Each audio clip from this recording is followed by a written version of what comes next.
তোর বাবা নামাজটা পড়তে গেছে, তোর বাবা যখন আসবে তোর ছাল ছাড়িয়ে আমি শুকনা দেব। আহা মা, আজকেই তো শুক্রবার, আজকেই তো ঘুমাতে দাও। বাবা আসলে বাবা এমনিতে খুশি থাকবে, আজকে শুক্রবার, একটু তো ঘুমাতে দাও। আর মাত্র তো 12টা বাজে, তুমি রাঁধতে যাও। ব্যাং ছাই ভাল লাগে না, তোমার সামনে আর ঘুমাবোই না। কি বললি তুই? আবার ওদিকে ঘরে ঘুমালে? আজকে ফ্যানই বন্ধ করে বেশি না, হ্যাঁ মেরে চটকাটা বেড়ে পুরো গাল লাল করে ফ্যানই বন্ধ করে।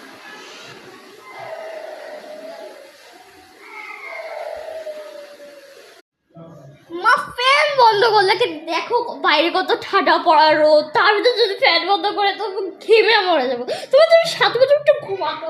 হ্যাঁ মহারানী চলে যাচ্ছে, বিছনাটা